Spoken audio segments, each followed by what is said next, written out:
ओम शांति। दोस्तों, पिछले एपिसोड्स में मैंने वैवाहिक सुख के संदर्भ में आपको बताया कि मांगलिक होना और मांगलिक दोष होना किस प्रकार से बाधाएं उत्पन्न करता है, दाम्पत्य सुख को किस तरीके से प्रभावित करता है, और वो सीरीज अभी हमारी चालू रहेगी। आने वाले एपिसोड्स में मैं आपको बताऊंगा कि मांगलिक होने पर या मांगलिक दोष होने पर हम उनके क्या उपाय कर सकते हैं, किनसे हमें लाभ प्राप्त हो सकता है। आज से दोस्तों मैं एक नई सीरीज आपके लाभ के लिए शुरू करने जा रहा हूं और ये है हमारी रत्न धारण के बारे में विचार। रत्न हमें अलग अलग लग्नों में अलग अलग ग्रहों के लिए किस प्रकार से धारण करने चाहिए या नहीं करने चाहिए, इस सीरीज में मैं ये आपको बताऊंगा। दोस्तों, 12 राशियां होती हैं ज्योतिष शास्त्र में और 12 ही लग्न होते हैं।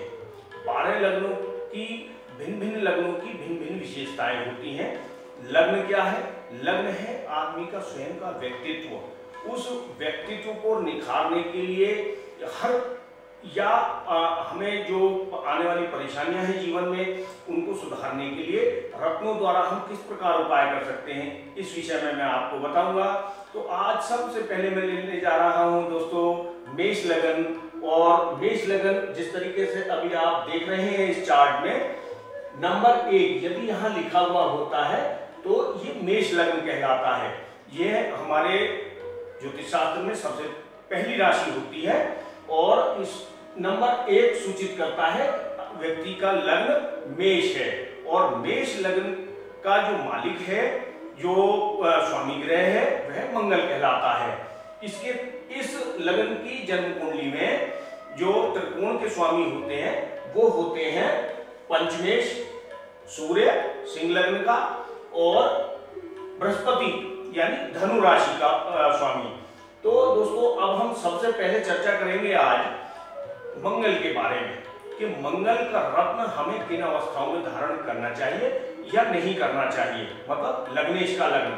चूंकि लग्नेश का जो रत्न हम धारण करते हैं वह हमारा जीवन रत्न कहलाता है।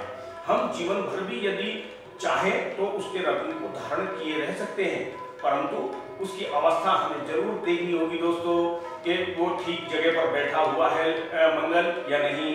कहीं ऐसा तो नहीं कि मांगलिक दोष बन रहा हो, मांगलिक हो व्यक्ति तो मूंगा धारण करना शायद मैं समझता हूँ ठीक नहीं रहता है। तो ऐसी अवस्था में मैं आपको समझाता हूँ, बताता हूँ आपको।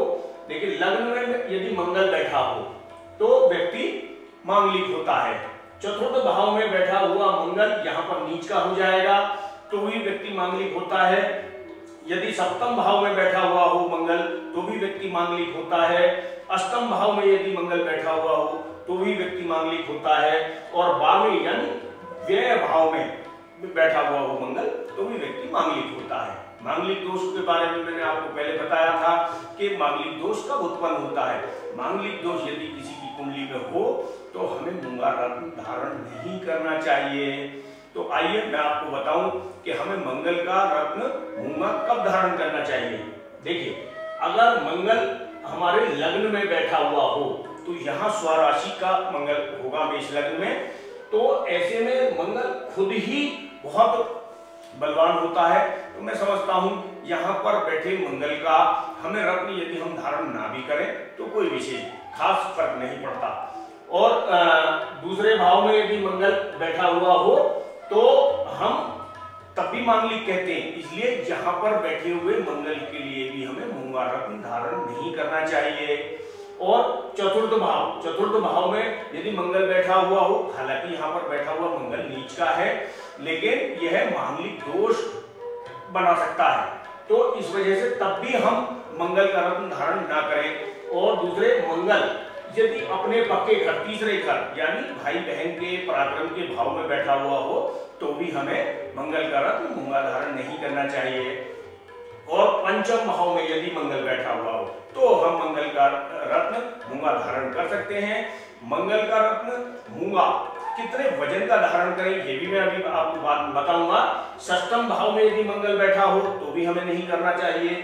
सप्तम भाव में बैठकर चूंकि मांगलिक हो जाता है व्यक्ति, तो भी हमें नहीं धारण करना चाहिए। अष्टम भाव में स्वराशि में हालांकि यहाँ पर मंगल बैठा हुआ है तो भी हमें धारण नहीं करना चाहिए। नवम भाव में यदि मंगल बैठा हुआ हो तो हम मंगल का रत्न मूंगा धारण कर सकते हैं। और यदि दशम भाव में बैठ गया मंगल तो अब देखिए ये बहुत विचित्र परिणाम देता है भाइयों। और चूंकि दशम भाव में बैठा हुआ मंगल मकर राशि में शनि की राशि में जाने से उच्च का हो जाता है और मंगल यहाँ पर दिशा दिग्बली भी कहलाता है। तो ऐसे में मंगल का रत्न धारण करने की तो हमें वैसे ही आवश्यकता नहीं रही, परंतु यदि किसी दृष्टि दोष के कारण यह दूषित हो या किसी की च्युति के कारण दूषित हो या किसी ऐसे शत्रु ग्रह के नक्षत्र में बैठकर पीड़ित हो रहा हो मंगल के जहां पर अच्छे परिणाम न दे रहा हो तो हम मंगल का रत्न मूंगा धारण कर सकते हैं दोस्तों। और यहाँ पर कहा गया है ज्योतिष शास्त्र में लाभस्त सर्वे शुभा, लाभ भाव में बैठा हुआ हर ग्रह अच्छे ही परिणाम देता है। यदि मंगल यहाँ पर बैठा हुआ है तो भी एकादश भाव में बैठे हुए मंगल का रत्न भी हम धारण कर सकते हैं। और यदि मंगल 12वें घर में बैठा हुआ तो व्यक्ति मांगलिक होता है और उसमें भी हमें मंगल का रत्न मूंगा धारण नहीं करना चाहिए। तो दोस्तों ये तो बात रही मंगल ग्रह के रत्न की। अब मैं आता हूं कि सूर्य का रत्न। सूर्य पंचमेश है, हमारा संतान पक्ष का कारक ग्रह बना यहाँ पर। तो ऐसे में यदि सूर्य कहाँ बैठा हो तो हमें धारण करना चाहिए इसका रत्न और कहाँ नहीं करना चाहिए। अब मैं इसके ही भाव से यदि शुरुआत करूं तो यदि यहाँ पर सूर्य बैठा हुआ है, स्वराशि का सूर्य हो जाएगा, तो हम इसका रत्न माणिक्य धारण कर सकते हैं। छठे भाव में यदि बैठा हुआ हो, ऋण रोग शत्रु के भाव में यदि बैठा हुआ हो सूर्य तो भी हमें धारण नहीं करना चाहिए। सप्तम भाव में बैठकर, हालांकि यहाँ पर सूर्य नीच का हो जाता है परंतु नीच के सूर्य का रत्न भी हमें धारण नहीं करना चाहिए, चूंकि ऐसे स्थिति में सूर्य प्रतिकूल प्रभाव डालता है। सूर्य प्रतिकूल प्रभाव क्या डालेगा, हमारे जीवन साथी का स्वास्थ्य विपरीत रूप से प्रभावित होने लगेगा। दोस्तों यहाँ पर यदि सूर्य बैठा हुआ हो अष्टम भाव में तो भी हमें इसका रत्न धारण नहीं करना चाहिए। यदि नवम भाव में बैठा हो तो हम सूर्य का रत्न माणिक्य धारण कर सकते हैं। दोस्तों दशम भाव में सूर्य बहुत बली हो जाता है, परंतु यहाँ मकर राशि में बैठा हुआ सूर्य शनि की अपने पुत्र के घर में बैठा हुआ है तो इसको दिग्बली करना हमारे लिए बहुत अच्छा शुभ साबित होता है कि यदि हम माणिक्य रत्न सूर्य का धारण करते हैं।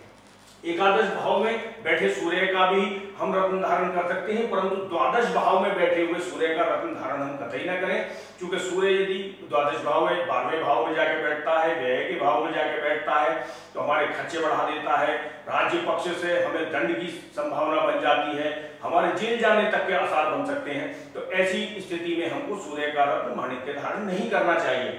अब दोस्तों मैं आता हूं भाग्येश यानी नवम भाव के स्वामी बृहस्पति की तरफ आपका ध्यान आकर्षित करना चाहूंगा और मैं यहीं से यदि इसकी शुरुआत करूं तो यहां पर बैठा बृहस्पति का रत्न हम धारण कर सकते हैं पुखराज। दशम भाव में यहां पर नीच का हो जाएगा बृहस्पति तो इसका रत्न धारण करने से भी हमें लाभ होगा। 11वें भाव में बृहस्पति यदि बैठा हो तो भी हमें लाभ होगा, परंतु 12वें घर में यदि बैठा हुआ हो बृहस्पति तो हमें धारण नहीं करना चाहिए, क्योंकि इसकी सप्तम दृष्टि छठे घर पर आएगी। छठा घर किस चीज का है, ऋण रोग शत्रु का, तो ये इसको बढ़ा देगा, रोगों को बढ़ा देगा। तो इसलिए 12वें घर में बैठे बृहस्पति का रत्न हमें धारण नहीं करना चाहिए। लग्न में बैठे बृहस्पति का हम रत्न धारण कर सकते हैं पुखराज। और द्वितीय भाव में बैठे हुए बृहस्पति का भी हम रत्न धारण कर सकते हैं। तृतीय भाव का हम नहीं कर सकते। चतुर्थ भाव में बैठकर बृहस्पति उच्च का हो जाएगा। यह इस भाव का कारक ग्रह है चंद्रमा की राशि में बैठा बृहस्पति वो वैसे ही बहुत अच्छे फलित करेगा, व्यक्ति के अध्यात्म को बढ़ा देगा, व्यक्ति को धर्म की तरफ ले जाएगा। तो ऐसे में यदि इसका रत्न भी हम धारण करते हैं तो हमें किसी प्रकार का कोई नुकसान नहीं देगा। और यदि पंचम भाव में आकर बैठा हो बृहस्पति तो पंचम भाव में ये सूर्य का घर है, इस समय सूर्य यहाँ का कारक ग्रह है, तो इस में खुद के बृहस्पति के यदि रत्न को हम धारण करते हैं तो वो हमें लाभ ही देगा, हमारी संतान के लिए लाभकारी सिद्ध होगा। परंतु छठे घर में बैठा बृहस्पति का रत्न यदि हम धारण करते हैं तो निश्चित तौर से मैं अपने सिद्ध अनुभवों से ये बात कह सकता हूं कि दोस्तों, बृहस्पति का रत्न यदि हमने छठे घर में बैठे बृहस्पति के लिए धारण किया तो वह हमारे लीवर और हमारी पाचन क्रिया और पेट को के रोग हमें दे सकता है और इसके भयंकर परिणाम हमारे सामने आ सकते हैं। सप्तम भाव में बैठा हुआ बृहस्पति के लिए कहा गया है बृहस्पति जहां बैठता है तो वहां नुकसान करता है, और जहां इसकी दृष्टि होती है, चूंकि इसकी दृष्टि में अमृत माना गया है, देवताओं के गुरु हैं बृहस्पति, यहां पर बैठे बृहस्पति की स्थिति को हमें देखना बहुत आवश्यक है दोस्तों। ये बहुत महत्वपूर्ण भाव है, जया भाव है, हमारे जीवन साथी का भाव है। कभी कभी यहाँ बैठा बृहस्पति हमारा जीवन साथी से हमारी अनबन करा देता है, और यदि इसके ऊपर किसी प्रकार की कुदृष्टि हो तो ये इसके परिणाम और भयंकर हो सकते हैं। दोस्तों, ये तो बात रही कि किन भावों में बैठे ग्रहों के हमें रत्न धारण करने चाहिए और किन के नहीं।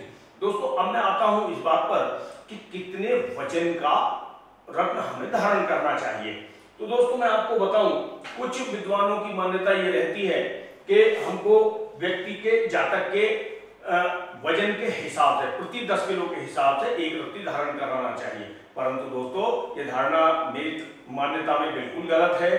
जैसे मान लीजिए हमें मेष लग्न का रत्न मूंगा धारण करना हो तो इसकी राशि जो उच्च है वो है 10, यानी मकर राशि में बैठकर मंगल उच्च का होता है तो या तो 10.25 रत्ती का पहने।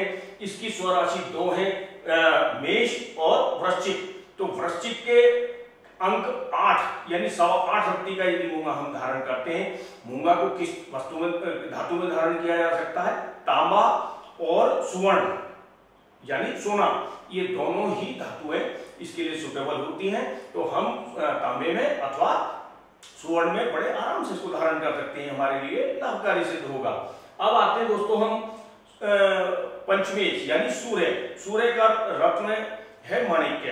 तो माणिक्य यदि हमें धारण करना है तो दोस्तों बहुत से विद्वान इसको 7.25 रत्ती का हमें पहना देते हैं, लेकिन 7.25 रत्ती 7 का अंक इसकी नीच राशि है तुला। तो यदि हम 7.25 रत्ती का रत्न धारण करते हैं तो दोस्तों ये हमें अच्छे परिणाम, हमारे अनुकूल परिणाम नहीं देगा। तो मेरी मान्यता ये है कि सूर्य का रत्न माणिक्य मात्र 7.25 रत्ती का तांबे में अथवा सोने में धारण करना चाहिए। तांबे में ज्यादा अच्छे फल करता है, तो इसलिए यदि तांबे में ही आप इसको धारण करें तो ज्यादा अच्छा होगा। दोस्तों, अब मैं आता हूं बृहस्पति के बारे में आपको बताऊं। बृहस्पति का रत्न है पुखराज। पुखराज पहनने के लिए हमको उसका वजन कितना होना चाहिए मैं आपको बताऊंगा। बृहस्पति जो है वो कर्क राशि में उच्च का होता है। इसकी स्वराशियां हैं धनु और मीन, तो जिनके अंक है 9 और 12। तो या तो हम 9.25 रत्ती का पुखराज धारण करें या 12.25 का करें। तो दोस्तों वो काफी बाजार में महंगा मिलता है, क्योंकि 7.25 रत्ती के ऊपर के रत्न जो है वो बाजार में कुछ महंगे मिलते हैं। इसलिए मैं सबको यह सजेस्ट करता हूं कि आप यदि पुखराज रत्न धारण करना चाहते हैं तो उसको स्वर्ण में कीजिए धारण, और 4.25 रत्ती का धारण कीजिए। हालांकि 4.25 रत्ती बड़ा छोटा सा रत्न दिखाई देता है, लेकिन दवाई तो छोटी सी गोली भी दोस्तों बहुत होती है। इसी प्रकार अब मैं एक और तरफ ध्यान आपका आकर्षित करना चाहता हूं कि यदि इस कुंडली में जहां के हम बृहस्पति का रत्न उन कुंडलियों में यदि हम बृहस्पति का रत्न धारण कर सकते हो और बृहस्पति चंद्रमा के साथ बैठकर किन्हीं अच्छे स्थानों में गज केसरी योग का निर्माण कर रहा हो, उन पर कोई दुष्प्रभाव ना हो, किसी क्रूर ग्रह की दृष्टि ना हो, तो दोस्तों हमें पुखराज चांदी में धारण करना चाहिए, जो कि हमारे लिए बहुत लाभकारी सिद्ध होगा। तो दोस्तों ये तो बात रही आज मेष लग्न की। अगले आने वाले एपिसोड में मैं आपको बताऊंगा कि वृष लग्न में हमें कौन कौन से रत्न धारण करने चाहिए और कौन से नहीं, किन भावों में ग्रह बैठे हुए होंगे तो हमें वो लाभकारी होंगे और किन में नहीं। तो दोस्तों इसी के साथ मैं शिव बाबा से प्रार्थना करता हूं कि आप हंसते रहिए, मुस्कुराते रहिए और मेरे चैनल को सब्सक्राइब कर लीजिए ताकि आने वाले एपिसोड्स को आप लगातार देखते रहें, किसी एपिसोड को आप मिस ना करें। और आप मुझे ईमेल भी कर सकते हैं, मेरे दिए हुए नंबर 9917211099 पर आप संपर्क कर सकते हैं, मुझे ईमेल भी कर सकते हैं। और मैं आपसे उम्मीद करता हूं आपको मेरी वीडियो पसंद आई होगी। यदि आपको मेरी वीडियो पसंद आई है तो आप इसे लाइक कीजिएगा। धन्यवाद।